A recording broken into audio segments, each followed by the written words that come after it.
I am Charlene Thomas. I work at Social Security Administration as a claims specialist.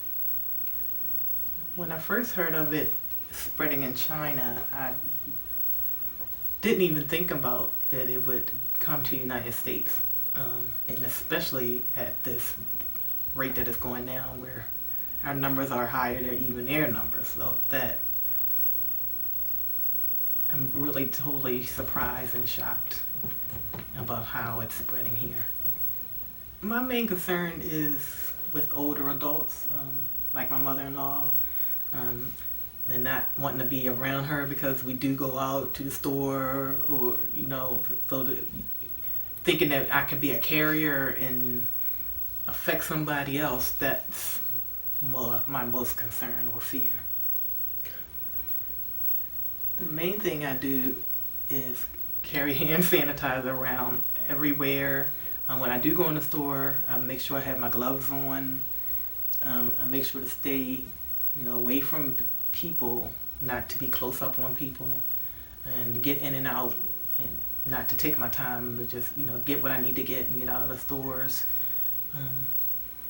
I do try to keep my young ladies in the house so that they don't go out and spread it and bring it back, but just to be mindful and to keep up on the news and not to get hysterical, just to get the facts, and just try to keep the house wiped down, Lysol, as much as I can. And the cars, I do the same thing when I get in and out of the car. We are all teleworking, so that we're working 5 days a week and even overtime. Everybody, the building's actually shut down, so which really surprised a lot of us. But they actually did shut the buildings down, hopefully to clean them, and we'll be teleworking for an indefinite amount of time. We don't know how long yet. Well, I was at first we had the mother-daughter tea that we were supposed to go on the lunch cruise, and I was really upset about not being able to participate in that because I was excited about doing that. But as far as their trip, I seriously doubt they will have a class trip like they planned. They may do a day trip or something like that. But as far as graduation and prom, I pray that they will allow them to do that. Since theirs is late in June, later than most, beginning of June, I'm hoping that they will at least have their graduation. And if not in June, that it will be rescheduled and not just canceled. So that I think every person should have that experience of being able to walk across the stage and get that diploma that they worked so hard for. I try to go outside as much as I can, even just to walk around the neighborhood. It's hard because you can't, even though you might not go out that much anyway, but knowing that you can't, let's say, go to movies or just go to stores or malls, it's hard, and it's just kind of frustrating sometimes, but it's understandable why we have to do it, and I have no problem doing it. I think Governor Hogan has been handling it excellent. I think he's really in the forefront, as one of the forefront leaders in this country right now, and as far as how he's handling the situation and how he's being transparent. I believe he's being transparent and giving us information as it comes. And I think a lot of people really appreciate that.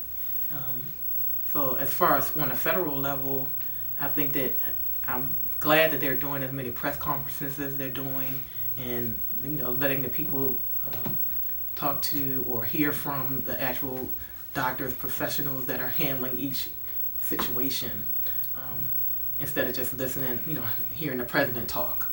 So, and I think that's a really important aspect of it as well. So I just pray that they just continue to work together and all the partisan mess is set aside, and that we can, because this is something that's for the history books. Like I was telling Sharon, this is something that y'all be telling y'all children, that you lived through this, because I believe that God is going to bring us through this. So it's something that we've never ever, and I pray ever, have to see again. And we've never seen before, and we never have to see again. We've gone through some terrible things in this country, and this is one of the ones for the history books as well. So yeah, I believe that the government officials are doing as well as they can in what they have. Yeah. My words of encouragement would be to stay calm, and to take the time. I look at it as this is a time out God has given us to take time to just meditate, get closer to Him, pray, spend time with your family, do some fun things in the house, clean up the house, things that we always say we never have time to do, like read a book, and just spending time with yourself, getting to know yourself better, exercising. That's one thing I'm definitely trying to get everybody to just keep moving, because it's going to be so easy for everyone to sit around and all this time and just eat and cook and watch TV all day long.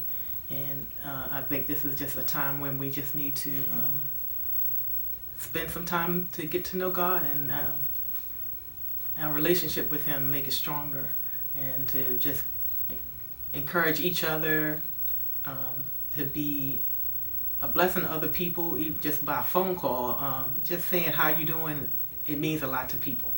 And if you're able to go to the store for somebody, that's something simple that you can do. Give blood like I did today. Everybody that's able to do that definitely needs to do that. And just to show appreciation to those who are out there, that have to be out there in the trenches, the nurses, doctors, medical personnel, police, firemen, store owners, people that work in the stores, truck drivers, bus drivers, people that have to be out there. We just really need to sit back and show appreciation and show some love.